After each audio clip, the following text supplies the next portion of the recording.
Good morning and welcome, children, to the today's session of English classroom for class 12. I have taken up one poem today from Flamingo, an elementary school classroom in a slum. Okay, now the poet is Stephen Spender. Stephen Spender, very famous English poet. Now, an elementary school classroom in a slum. If we do analyze these words, an indefinite article, okay, not a specific schools talking about, means one of the many.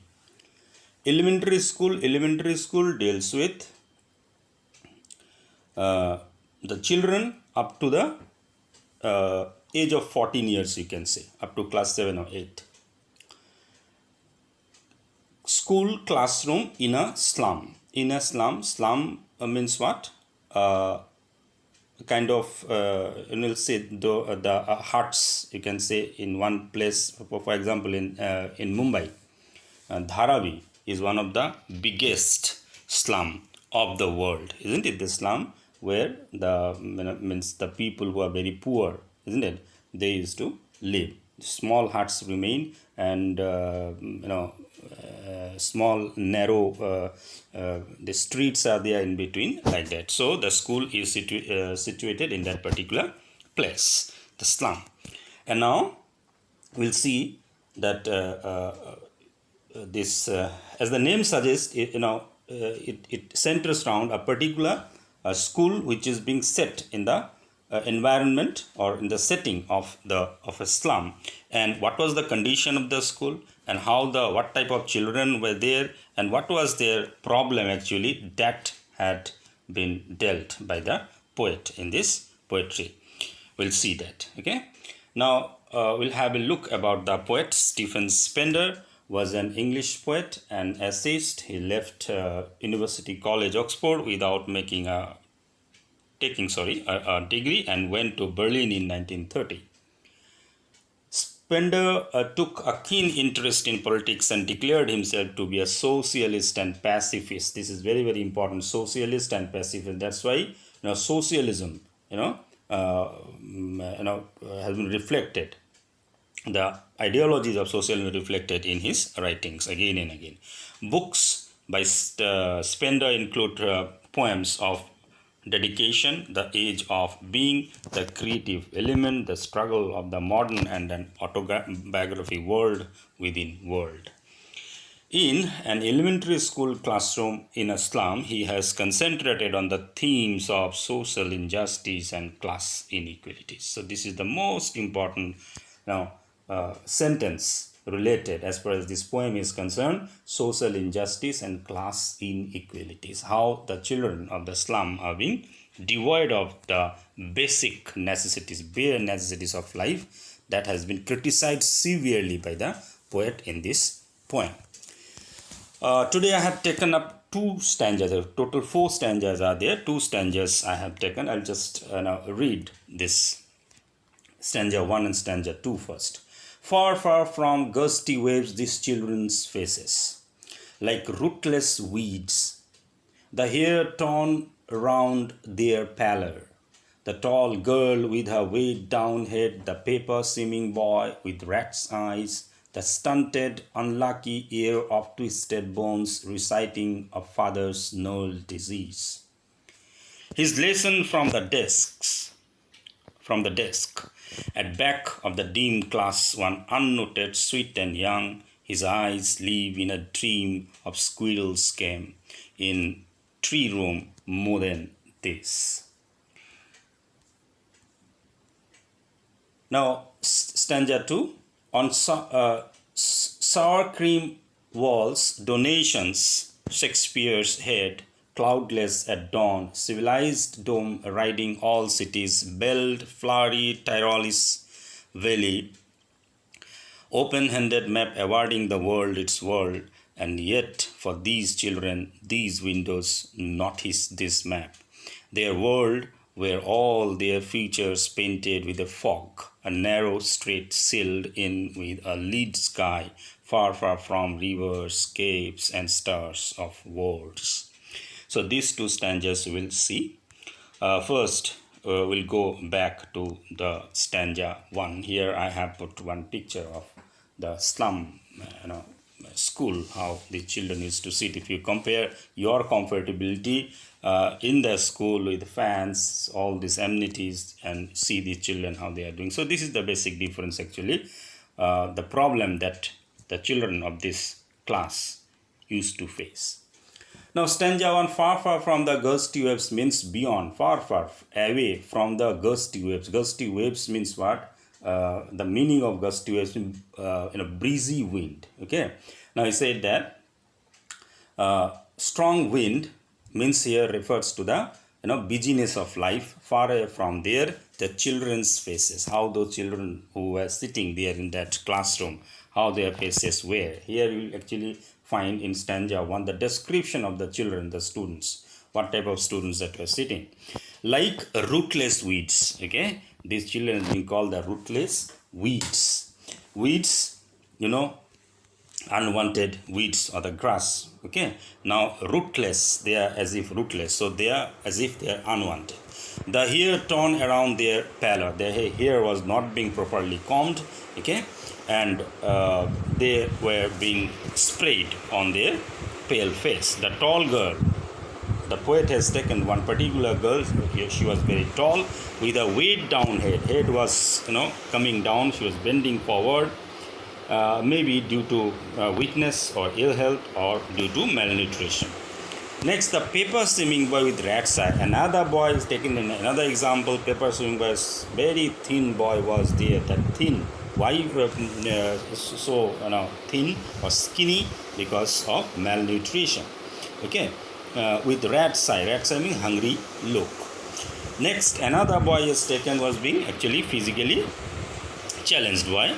The stunted, unlucky ear of twisted bone. Said that stunted means what? Having less growth. Okay, unlucky ear. Uttara means one who inherits, okay, something from their father. And what that child means, what has been inherited by that child? Kind of disease, null disease, okay, and that's why twisted bone, as if reciting the father's null disease. His father also is suffering from that disease, and that has been reflected on the child even.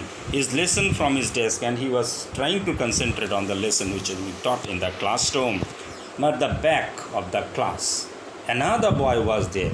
At back of the dim class, one unnoted sweet and young boy was sitting at the back. His eyes live in dream of the squirrel's game. So as if the child was not concentrating in the class, rather he was dreaming about the squirrel's game. Squirrel game means playing a game with the squirrel. Okay, in a tree room, and maybe he was thinking about a tree room. Tree room means the house of the squirrel, you can say, in the tree. So other than this, so the boy was concentrating more on other things rather the lessons that were being taught in the class. Now, few words that I already have discussed: gusty waves, breezy wind, pallor, pale, dull face, pale color, stunted, not fully grown due to malnutrition, maybe knurled disease, the knotted or rough means a kind of disease where the bones doesn't get don't get the proper growth, and that's why bones become twisted. Weeds, unwanted grass or unwanted plant. Paper swimming boy, that also we described, that very thin boy, and here the successor. Okay, now a small short summary of stanza 1. The poet describes the children who study in an elementary school in the slum area. What are the different things that has been reflected? The poet says that the faces of children are dull and without any energy. Okay, the hair, their hair was not neatly done. It falls on their pale face. Okay, now we'll see. First point, as we have seen, the poet has described a tall girl. Then he describes a tall girl who seems to be burdened by poverty. head is bent, maybe because of tiredness or shame. Second point, there is another boy who is so weak and thin that he has been compared to a sheet of paper, isn't it? So it was so thin that has been compared with the paper, isn't it? So next point, then he described, the poet describes another student who was physically disabled and inherited a disease from his father. And the last point, at the back of the class in dim dark area was a small boy who was not visible to the poet, as he was sitting in darkness. The poet could see his eyes, which were bright and full of dream. He was not paying attention to the class. It seemed as if he was rather interested in playing with squirrels in the squirrel tree house. Now, few literary devices that we got in this part. Simile, children are compared with rootless wheat. So this is also kind of comparison, like rootless wheat. Metaphor, paper seeming boy. Here the comparison is not being open, isn't it? So it has been inclined. As like this, like rootless wheat, here the comparison is very much explicit, isn't it? Open kind of comparison. And here paper seeming boy, it means what? The boy was as as skinny or as thin as paper. So that's the suggestion, but it is not being no lichen as being used. That's why this is metaphor. Okay, boy is compared with paper as he is thin. And another use is there, repetition, use of far. You see, far from the gusty wave. So this far has been repeated. This is a kind of repetition to stress on the distance, means how far it is from the common, mainstream of human life. Mainstream of human life, where the busyness of the human being are there, in the civilized world, and in the world of those in the slums, the children, their life is kind of a no less than a hell. Okay, now we'll proceed to the second stanza. Here also you can see the classroom. Okay, in the midst of the classroom, many children are there. One teacher is teaching, and you'll see a few pictures. If I can show you this Shakespeare picture of Shakespeare, Tyrolis Valley, city, and one picture of this of seashore where this sheep and all this has been shown. So these pictures were there in that classroom. Now we'll see the reference. In the first stanza, what we have seen, the children, a description of the children, different kind of students. First one, tall girl. Second one, paper seeming boy. Third one, disabled child, and another child who had full of dreams, okay, in his eyes, as has been seen by the poet. Now we'll see the description of the classroom, okay, how that classroom actually looked like. Yes, now on sour cream walls, donations, Shakespeare's head. Now tell that what is the color of that wall, that classroom? Sour cream wall. Sour cream wall is the dim color, not very much bright. Okay, and it is not being maintained properly for a long time. It is not being painted. Maybe that's why it is faint. Okay, and few things were there on the walls of the classroom, and maybe those being donated by some rich people, like Shakespeare's head. The picture of Shakespeare could be seen. Cloudless at dawn, means cloudless. One picture was there where cloudless sky and the morning sunrise, that scene also could be seen. Civilized doom riding all cities. Another picture is there of the civilized doom. Here refers to what? Civilized doom, the dome structure, or the dome structure, buildings or skyscrapers, you can say, of the cities, okay, of the civilized world. Okay, one picture was that. Then build flowery Tyrolis Valley. Then Tyrol is beautiful. Tyrolis Valley is the beautiful valley of Austria. So there, this beautiful scenic beauty of that one picture also reflected there in that classroom. Now, open-handed map awarding the world its world. Now, this is very important to understand. Open-handed map. Open-ended map is the map of the world.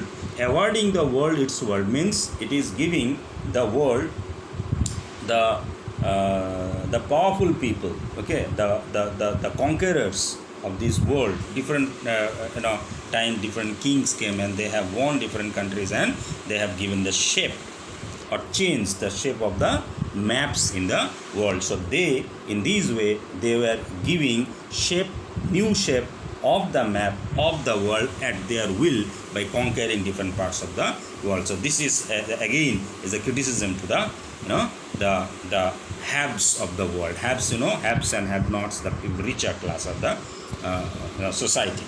Okay, and yet for those children, these windows, not this map, their world. Now the irony is that the world that is being shown there in the wall, like beautiful Shakespeare's head was there, beautiful sunshine, cloudless sky.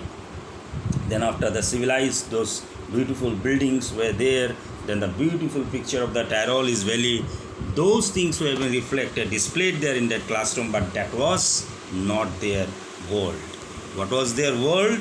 The world which that could be seen from the windows. These windows, the area of the slum which could be visible through the windows of their classroom, that was actually their map. Okay, and where all their future painted with fog. Their whole future has been as if painted, means there is no brightness in their life. A narrow street sealed in with a lead sky, far from rivers, caves, and stars of world. Say that, and that too, their world is far away from the beautiful sights, places of rivers, caves, stars of the world. Stars of the world means what? The people who used to practice literature, or stars of words. Here particularly refers to Shakespeare, because he was one of the greatest dramatists of English literature. Yes, few the words that we'll discuss here. So his unpleasant, not being bright, donations, things given or received in charity. Then dawn, early morning, civilized dawn here means the buildings, institutions of the civilized world. Then Tyrolese Valley is a beautiful valley of Australia. Sealed, shut or locked. Lead here here particularly refers to the dark future of kids. Then cape, a large piece of land that sticks out into the sea from the coast, okay, from attached with the mainland. Now, open-handed map awarding the world is very important. I have discussed the map of the world which is being shaped or partitioned, means by doing partition of a country, how the map is changed in these way. We have seen for a long time in the past years. We have seen that one country is to attack other country, and after defeating their kingdom also, the map also changed by the conquerors, okay, the powerful people. Now here is a short summary of stanza 2. The poet describes the walls of the school. They are cream in color, like the color of sour cream. This means that the walls are not clean. They are not being painted recently. The walls are covered with different charts and images that must have been donated by different people. There is a picture of Shakespeare on the wall in the early morning. The sky is cloudless. Domes of the institutions of the civilized world shine in every city. There is a picture of the famous Tyrolese Valley, which has beautiful flowers. There is the image of a map which helps all in its own way. But for these children, the map of the world is irrelevant, because the slum where they live is different from what is shown in the map. Their world is only what they see out of the window of the classroom, the slum. Their future is full of darkness. These children are far away from the radiant light of knowledge and education. So this is what has been criticized by the poet again and again, and that's why the core line that has been given in the beginning, I read out about that the socialism, the ideologies of socialism has been expressed in this way. Literary devices, metaphor walls are described to be as dull, that has been sharp trim walls. The future of the key, that has been limited. So this is the example of metaphor. Assonance, repetition of the vowel word e, bell, flowery, Tyrolese, belly. Okay, e has been repeated. This is assonance. Allusion, reference to well-known person or place like Shakespeare, Tyrolese belly. Okay, this is called allusion. And another literary device has been used here as the repetition of far again. The same repetition we have seen in the first stanza also. So children, I hope you have understood this two stanzas that we have discussed. In the homework, I have given some work. As much as you could do, you do two questions that I have given, like extract based question, and three more questions are there. Some of you are really responding. I'm very happy, but most of you are not responding. It is discouraging enough even. So I hope that this time, after reading, going through, you will respond by answering your question and sending to me for checking work through Google Classroom only. Thank you very much.